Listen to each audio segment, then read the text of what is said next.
Guys, what is going on? Look, it's late here. It's been a busy start to the week. As you know, we got Christmas coming up and the New Year, so we actually got two short weeks. This is our last full week before we have two consecutive short weeks, which means we are really just trying to pile it on and get some stuff done. But today I want to go over Guardian. All right, so the thing is, Guardian is our biggest customer for sure. It wasn't originally that way, but it kind of developed that way. We've had a long-standing relationship with Guardian, and they are our biggest customer for sure. So I just want to go over and kind of talk about Guardian as a whole, my experience with Guardian. I've been with Guardian pretty much since the beginning. I think I got on with them kind of after I've probably been doing this for a year.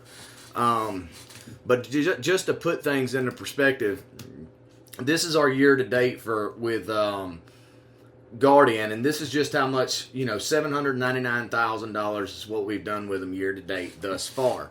So Guardian is a pretty big customer for us. We do a lot of work with them. And I have enjoyed it. So a lot of people have some, I'm sorry there's a fly in here, but a lot of people have some mixed experiences, with Guardian, because they're kind of a unique company in the sense that they're humongous. They have got a huge portfolio, very similar to Safeguard. And a lot of different clients, and a lot of their different clients have a lot of different expectations, so it's kind of a lot to keep up with.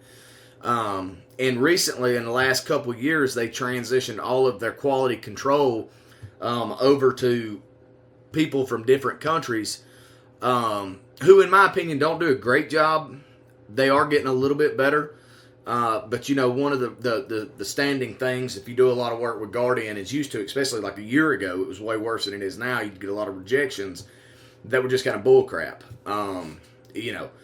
Need more pictures of this, and those pictures are obviously in there, and it just was like this aggravating thing that you had to do, bantering back and forth, and a lot of that stuff they've got fixed.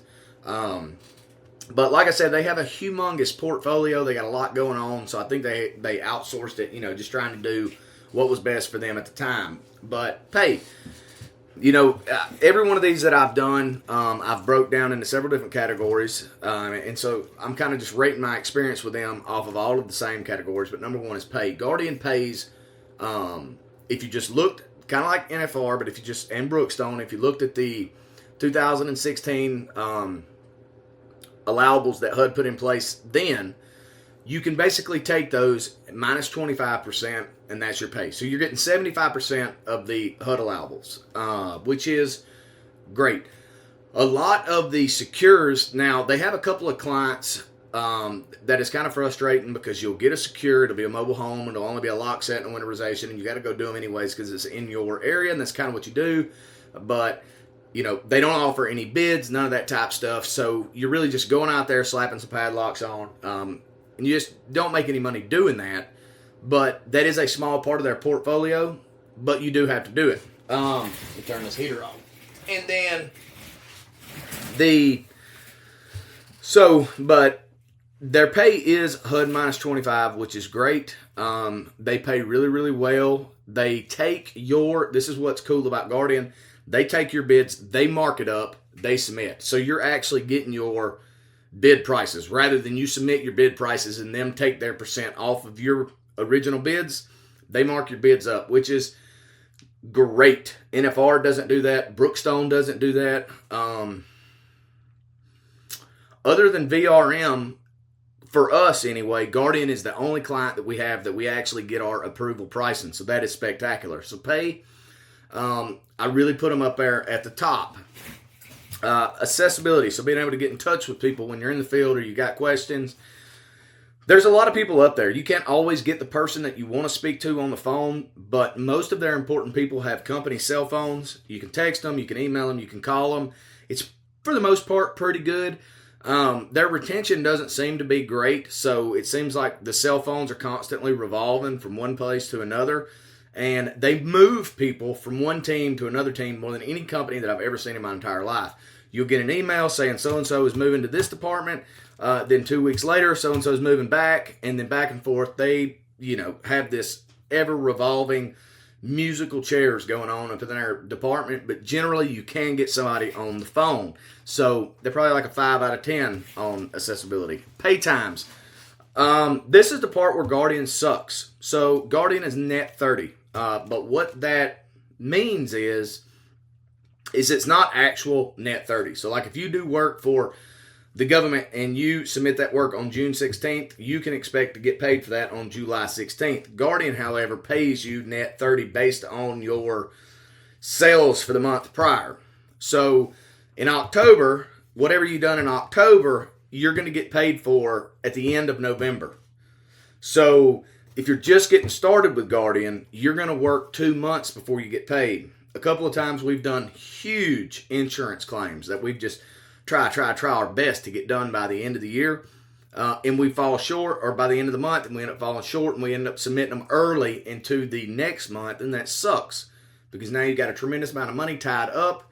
You're not going to get your money or your return back for basically 60 days. So their pay structure kind of is a pain in the butt. I'm not going to lie to you, but once you get through the early days and you kind of get money rolling on in, it really is kind of a blessing because you just get a huge chunk of money once a month. But it is for the month prior. Expectations.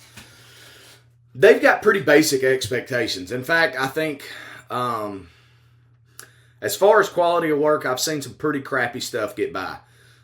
I did a video on here of a fence one time. That was a Guardian house, that the person obviously had gotten approved and gotten paid for. So they've outsourced their quality control over to some people who, frankly, I don't believe know what they're looking for. So a lot of stuff in crappy work does get approved. But they don't have a crazy expectation like NFR. I would say theirs is less than NFR. It's definitely less than Brookstone. Certainly less than Safeguard. So, they're kind of down here, but a lot of it I think has to do with their QC just not really knowing what's going on.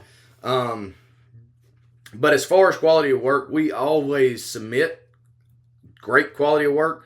So, it's really just more from when I speak on expectation, it's more from a photo standpoint, but they're not too bad. And if you're just getting into this and you're kind of learning your way, they'd be a good company for you. Due dates. They're not very, everybody's very picky on due dates when it comes to your initial secures, your final secures, all of the things that truly have client deadlines. As far as approvals, you can push them. They're very flexible with a lot of stuff. But like I said, they have such a huge portfolio, they kind of have to be. I think, if I just imagine the people at Guardian, it's constant chaos all the time because they have so much stuff. But they're not crazy on due dates. But they do expect for you to get things done in a reasonable amount of time. So, personnel, the people you speak to. I love every single person up there that I speak to at Guardian. Their eviction team is phenomenal. The people you speak to are great people. Been the same people for years and years and years I've spoke to up there. The lady in the post-sale department for our state is magnificent. All right. So, and the lady that sends out all of the secures that we deal with for pre-sale, she's also been there a very, very long time. Great person. I love everybody up at Guardian. And the ones that I deal with, I have dealt with for a very, very long time, and I cannot say enough good things about the people. I really do enjoy our working relationship with them. And then, lastly is approval amounts. And we kind of spoke on this. Like I said, they do approve your full pricing, which is obviously great. They mark it up. Unfortunately, one of the things that sucks about this is when they do mark your price up, a lot of the times HUDs, they just look at the price and they gawk at it, and they'll cut it. Fannie Mae is the worst about doing that, and they'll come back and they're like, well, can you do it with this price? And a lot of the times we do end up doing it for a lot less than what we should do, but it's just because we have so much stuff going on.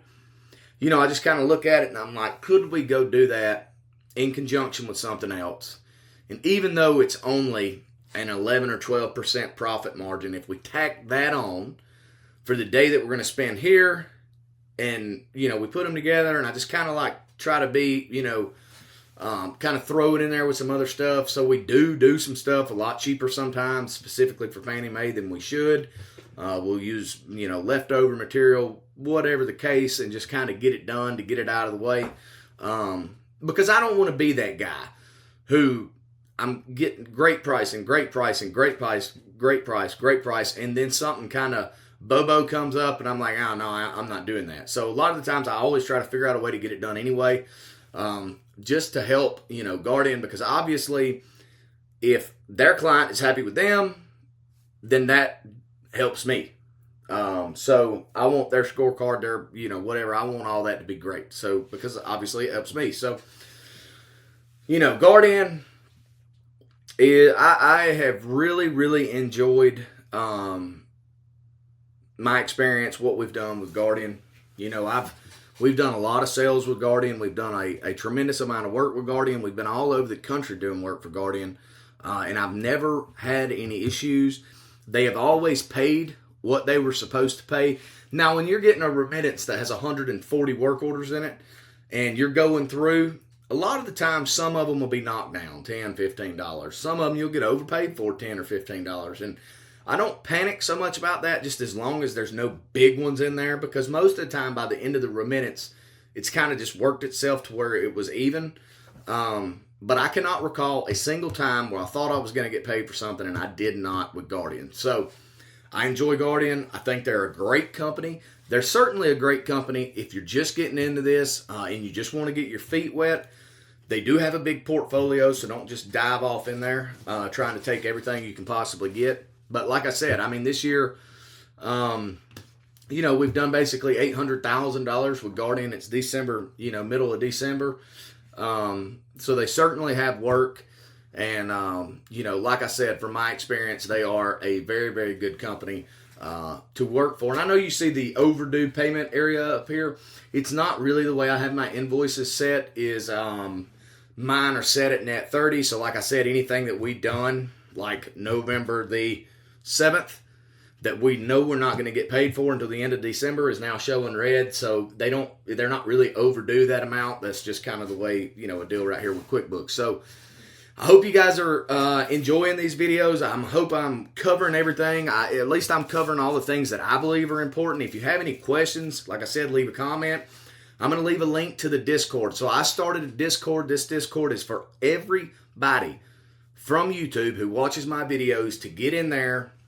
I'm in there constantly. Several other people are in there constantly to where we can have a community, help each other, expand all of our knowledge, grow within the industry, become better and more efficient and proficient at everything we do. So I'll leave a link in the description. If you guys want to join the Discord, please do.